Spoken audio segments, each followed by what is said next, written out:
itu dia disuruh ke sana, ada tawarin apa gitu kan. Nah di prospek lah di sana bisnis multi level gitu ceritanya. Itu motor saya. Saya ingat ini kok lama banget ya dia keluar atau apa datang dia nawarin malah prospek saya. Dia semangat juga ya.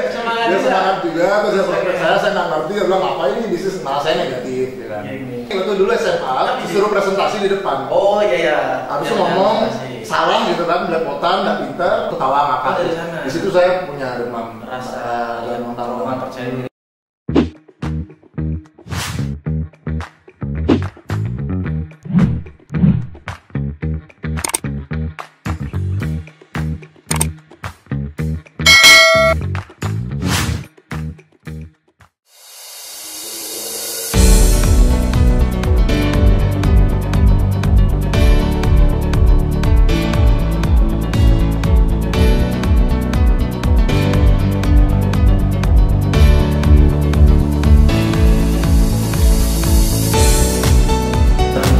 Sebenarnya kita aslinya Memi, cuma dulu kakek tentara, kakek tentara, jadi pindah-pindah dan akhirnya waktu di negara itu kan dikasih tanah dan akhirnya buat grill. Nah, jadi itu awalnya lahirnya di sana, gitu kan. Dari lahir di negara. Lahirnya negara jadi. Di negara napi. Tegal Cangkring.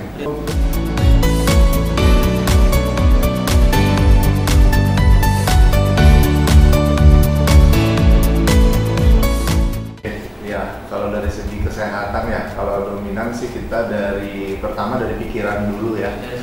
Dari pikiran dulu yang kita kontrol, bagaimana kita bisa kontrol dari pikiran. Yang sebenarnya kalau pikiran tuh yang paling sederhana dulu ya dibuat itu bagaimana kita bisa bersyukur gitu ya. Jadi kalau kita setiap keadaan yang kondisi apapun sesuai ya kebetulan dari saya sendiri kan mulai juga dari 2013 bisnis ya, developer ini. Kalau sebenarnya mengenal bisnis itu sudah di semester 2 kuliah. Semester 2.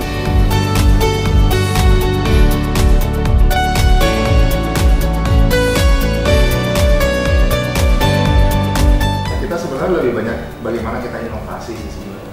Inovasi dari segi bisnis ya. Jadi inovasi bisnis dan kedua waktu kan lebih banyak. Kita lebih perkuat di media digitalnya. Nah, pada saat itu kita lebih kuat di media digital kan. Jadi di sana bagaimana kita buat inovasi dari segi properti. Kebetulan kita membuat sebuah inovasi baru dalam bagaimana properti waktu itu. Ya, kita sempat membuat konsep membership ya kita buat bagaimana membership itu bisa terus kita bagaimana juga orang kan kebetulan tema kita yang buat kan lebih ke alam. Nah, kita juga akhirnya membuat inovasi bagaimana membuat project itu bukan lagi developer yang lebih banyak bangunan, tapi kita mainnya lebih ke ramah lingkungan.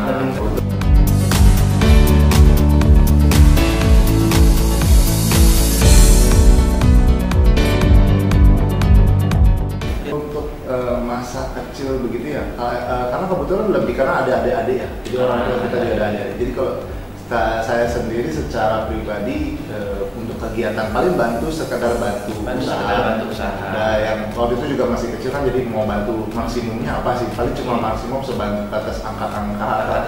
Terus kedua memang karena waktu itu bisnis secara orang tua mengalami kesulitan ya. Jadi mengalami kesulitan itu sudah cukup lama. Jadi saya rasain itu dari SMP. Dari Bom Bali lah. Bom Bali 1. Ya sempat Bom Bali 1, sebelum lagi Bom Bali 2. Jadi waktu semester 2. Jadi nah di sini karena waktu itu dilihat orang tua ngeliat ini anak rambut gondrong, nakal gitu. Iya. Jadi gondrong, nakal, keluyuran terus ya. Jadi kalau dilihat dari segi pandangan orang tua nih yang pertama nih keluyuran sama sekali ya. Habis itu juga ya bisa golong nakal lah dari SMP SMA. Makanya dimasukin dan saya juga pengen cari penghasilan cepat kuliah.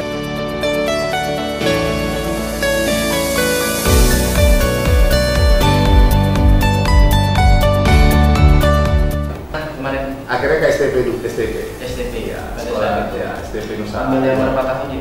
Ya ambil yang 3 tahun, diploma 3. Di 3 jurusan manajemen perhotelan. Cuma kuliah itu waktu itu kuliahnya ambilnya yang ekstensi ya, jadi kuliahnya siang. Nah kebetulan di semester 2, nah ini kebetulan kan ada teman nawarin peluang bisnis. Nah ditawarin dan teman satu kelas, orang Surabaya kebetulan. kita waktu itu saya lagi di kos. Itu ini ada jadi titik perubahan saya berubah lingkungan. Nah, jadi waktu semester 2 teman satu kos kan adalah Surabaya. Biasa dia ikut nongkrong, main gitaran, nyanyi ya kan begitu kan. Nah, tiba-tiba dia ditelepon sama temennya. Habis itu dia disuruh ke sana, ada tawarin apa gitu kan. Nah, di prospek lah di sana bisnis multi level gitu ceritanya. Punya motor saya. Nah, dia di prospek, tapi saya masih di kos. Cuma dia punya motornya sih. Dia motor. Yang saya ingat ini kok lama banget ya dia keluar atau apa datang dia nawarin malah prospek saya. Dia semangat juga ya. Dia semangat juga, terus dia prospek saya nggak ngerti, dia bilang apa ini bisnis, malah saya negatif, gitu kan. Saya waktu itu di situ saya dapat gambaran sedikit. Di situ tentang apa namanya paradigma, ya, mindset ya.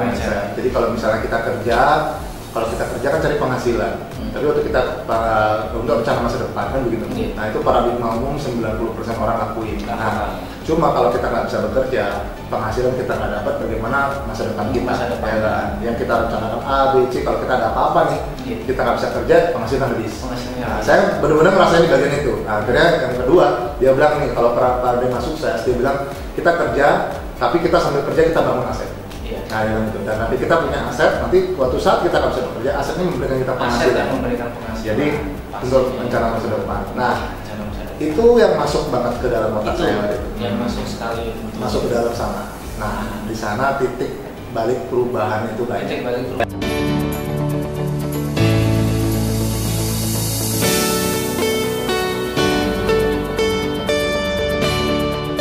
Ya, di situ akhirnya gara-gara itu akhirnya saya tertarik untuk gabung. Tertarik untuk gabung di level itu, suruh member dulu 100.000 saya ingat banget.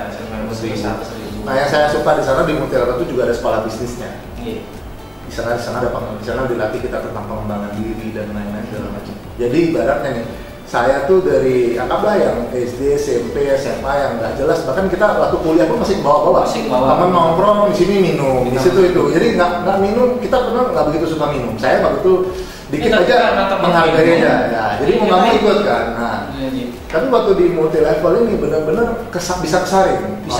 Kita nawarin orang, kalau dia negatif dia pergi. Apalagi biasanya dikasih minum, ayo minum whisky apa segala macam arak gitu kan. Nah tiba-tiba kita ikut produk multi level kesehatan. Itu tertawa. Iya, minum teh sehat gitu. Pada ini, jadi pada nyingkir lah.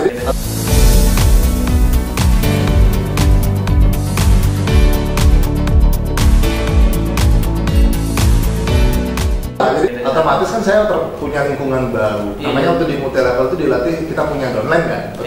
Tanpa sadar waktu punya downline itu kita tanpa sadar kita ketemu orang banyak. Nah, jadi yang saya bagus positif dari sana tuh ketemu orang banyak, cara bicara, baca awalnya aja sih kurang untuk berbicara sebetulnya. Saya punya masalah demam panggung. Jadi kayak saya tuh disampaikan kalau kita tuh kan kita punya kesempatan kok banyak hal untuk kita mau maju untuk berubah. Yang penting kita gelas itu kondisi kosong. Nah, kita benar-benar gelas kosong. Jadi kita ngisi dengan hal-hal baru, pengetahuan. Anggaplah saya posisi bodoh banget, nggak ngerti apa ini. Habis itu mau maju, mau sukses ke depan tuh buntu. Itu harus strategi.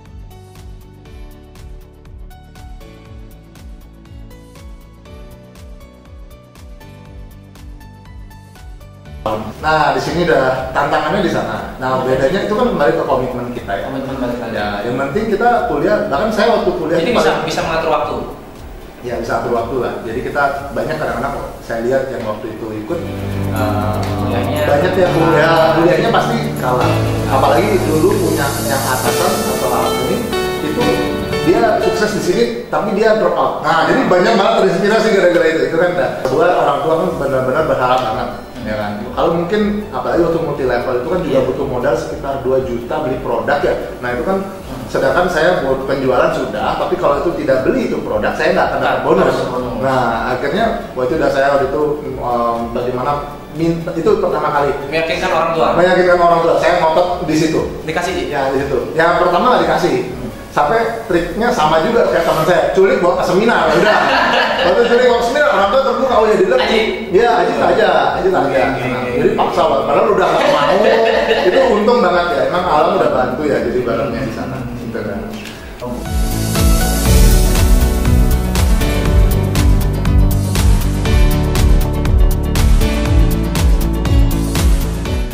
Saya ingat pertama kali saya maju pertama, karena saya butuh duit ya, waktu itu butuh duit.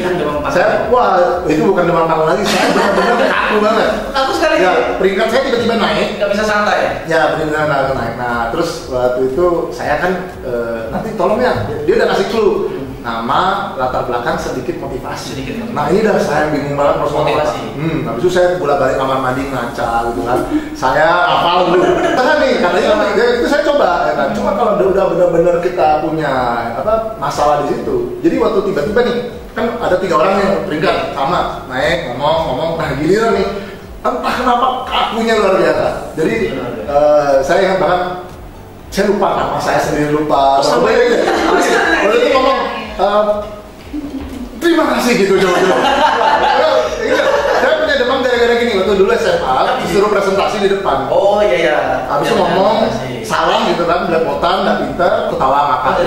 Di situ saya punya demam. Demam percaya.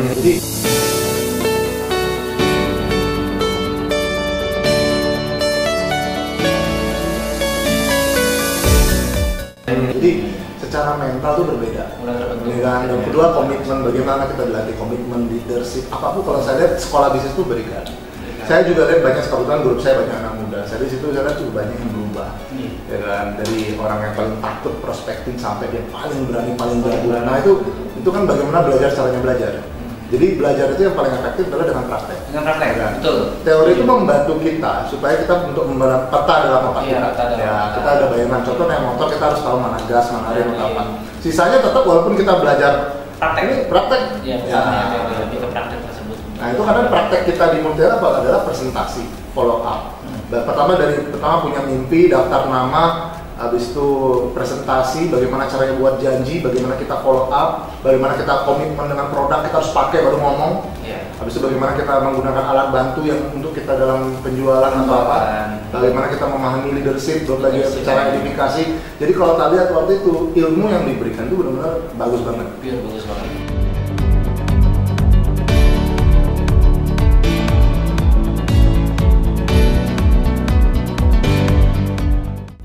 Jadi macam-macam. Saya ada teman punya percetakan, saya pasarin percetakan. Pasarin. Nah, saya kerjasama nih, gini deh, boleh nggak? Kamu kan punya percetakan, tapi boleh nggak kita kayak joinan? Nanti saya urusan marketing, kamu yang urusan gini, ya kerjasama. Dibuatin kartu nama gitu kan. Habis itu sambil maklarin properti. Udah sempat maklarin properti. Ya, lagi bagus-bagusnya juga. Ya, maklarin properti. Itu sebenarnya. Ya, maklarin properti, terus apa namanya? Coba distribusi lidah buaya, air minum lidah buaya. Itu gara-gara saya waktu terakhir di Multilevel waktu dia tutup, saya mampir ke kantor pusatnya yang di Jakarta. Ada yang prospek saya, ini bisnis ini aja. Lidah buaya itu. Lidah buaya itu. Saya akhirnya saya kan ada modal sedikit. Ya waktu itu modal sedikit ya berapa 5 juta atau apa saya jualan itu. Nah, cuma yang luar biasanya tangguhnya di Multilevel itu yang bagus. Ya, pendidikannya ya. Jadi kita kan nggak ada kata nyerah lah di situ, benar nggak? Iya sih. Ya, inovasi itu ya. Di sini ini nggak bisa di sini, ini nggak bisa mencari cara. Saya ambil contoh waktu distribusi lidah buaya itu. Lidah buaya itu kan saya coba, enak sih. Nah terus tapi karena nyetoknya harus sekian ton ya, maksudnya 1 ton gitu harus dikirim bawa ke Bali udah. Terus stok waktu itu di sampai segitu sih nyetoknya. Ya, di rumah kan stok tak taruh ya stok banyak lah lumayan ya. Kalau nggak di lemari kan bisa aja. Enggak apa-apa. Oh nggak apa-apa. Yang penting adem dia nggak boleh kena matahari langsung. Jadi saya stok, saya jualan. Wah ternyata jualnya susah ternyata. Masukin ke supermarket, ke minimarket harus ada regulasinya apa gimana. Besok ke ini. Cuma saya kan itu jalan terus nih. Ya, untung ya itu yang luar biasanya kalau secara mental ya perubahannya. Mungkin kalau saya nggak kena Multilevel, saya langsung bisnis. Belum baru berapa kali down. Udah nyerah. Berarti gini, kalau kita punya habit di Multilevel, jadi kemanapun, walaupun semalas-malasnya kita atau apa, stok produk, alat perang itu selalu bawa. Selalu bawa. Ya, saya di mobil atau apa selalu tahu. Di mobil berarti pasti selalu ada. Selalu ada itu. Nah, tiba-tiba kantor nenek kan karena ada diabetesnya, saya check up ke apotek waktu itu, apotek di Gatsu Barat, dia apotek anak. Nah, ini ngantar, padahal udah malas banget nih masanya, susah laku atau bagaimana, ya udah malas ya. Cuma punya habit kan, kita tiba-tiba ada pas yang duduk tuh manajernya malah pengelola, jadi di apotek itu dia ngomong bisnis apa deh, dia tanya. oh ya saya bisa segini bla bla bla, kebiasaan lah itu selalu ngomong. Dan oh ya kenapa nggak konsignasi titip di sini? Nah, itu yang pertama. Itu. Yang kedua, oh gitu, oh ya deh, udah malas ya, udah ada, untung ada stok, ada stok tak, tak malu tak kasih, itu tak tinggal. Nggak nyampe berapa minggu ke sana, itu mau laku nggak laku, yaudah lah, udah pasrah lah ya kan, udah biarin aja lah ya kan. Iya, biar promosi aja dulu lah, yang nanti orang coba-coba kasih gitu kan, nah tester dulu. Nah tiba-tiba sana kok barangnya dipajang gitu kan tanya, Pak barangnya mana? Habis. Oh habis dia bilang. Nah di situ mikir, oh ini kesehatan, wah. Ini kan multi level kesehatan, mulai masuknya iya, semua apotek, semua vegetarian atau apa masuk. Nah itu habis.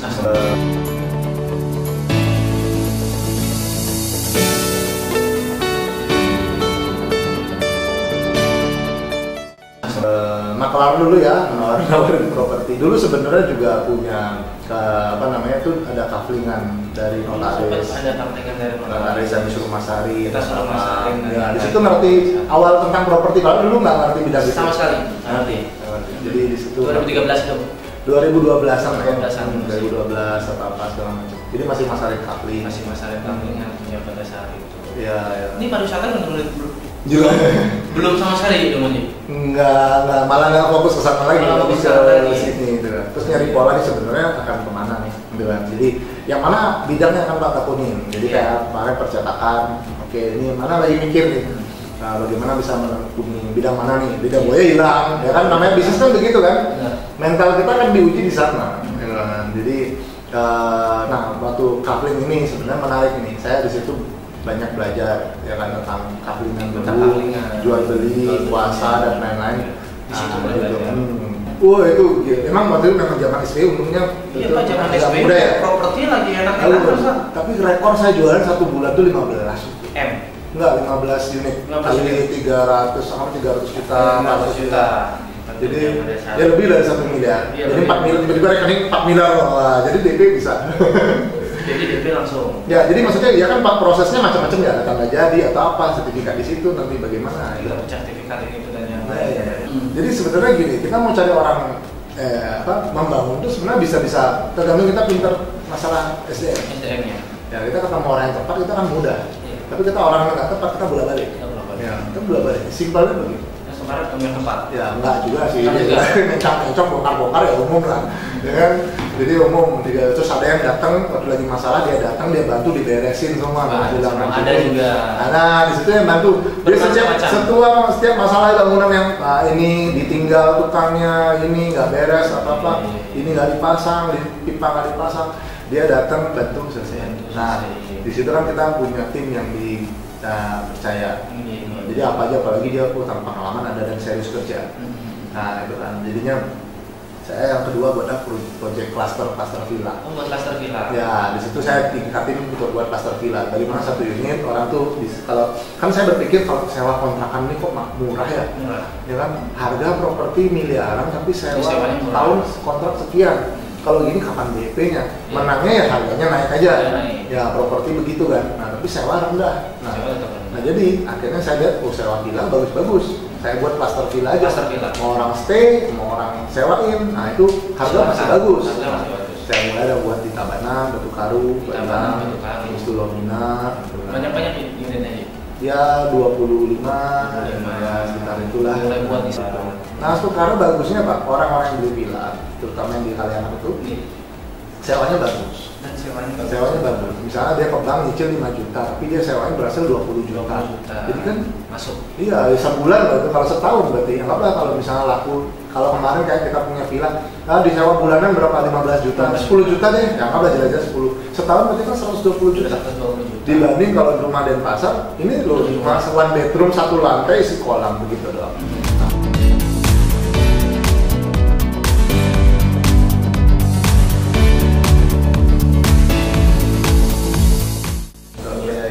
Kalau dibilang ya bersyukur lah ya. Bersyukur. Jadi sebenarnya poinnya di sana sih. Kita bagaimana bisa bersyukur setiap saat. Itu penting banget. Kadang-kadang kita ya seperti tadi tanah salah beli, tanah beli. Kita itu tuh benar-benar kena di saya waktu apa namanya tentang kita bersyukur. Kalau dengan bersyukur kita lebih energi kita tuh bisa jauh lebih bagus. Contoh misalnya gini, ini 2016 itu beli tanah, 2017 saya berproses, sampai 2020 ya kan, 2021 ya kan, ini berproses ini kan ya bukan anak muda, dengan kita banting still konsep berganti konsep atau apa. Nah terus dibilang dan sering mempertanyakan kenapa ya harus cobaan begini, kenapa ya harus jalannya ini, kenapa saya harus buat begini. Kalau keinginan terdalam mungkin aduh pengen selesai dah, stop ini ngurusin ini gitu kan, tapi ada keinginan yang ada. Nah, tapi kalau dilihat setelah dia lewat, apalagi untuk COVID, ya, semua habis. Ya, sedangkan kita kantor buka, pegawai gaji normal bisa kita buat, ini kan perputaran kita dari kita rata-rata, tapi ini disiapin untuk COVID. Kalau dipikir-pikir rugi nggak stres kita. 2016 sampai 2021 kita nggak bersyukur, nggak ini ternyata ujung-ujungnya masalah seperti itu ada hikmahnya. Kita dapat hikmahnya. Coba Aji itu nggak punya utang, hidup enak-enak, nggak mungkin ada ke pariwisata, nggak mungkin main multi level atau apa. Jadi kadang-kadang masalah itu bukan berarti hal buruk.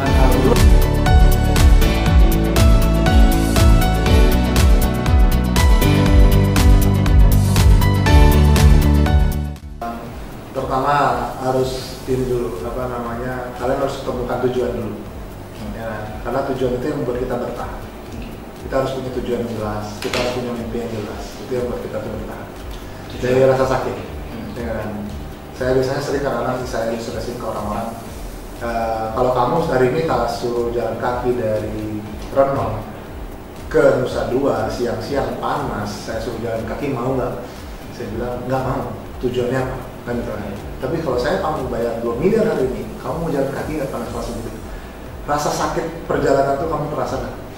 Pasti nggak kamu rasain. Kamu akan happy, walaupun panas, walaupun kamu gosong, walaupun kulitmu terbakar. Karena kamu punya tujuan.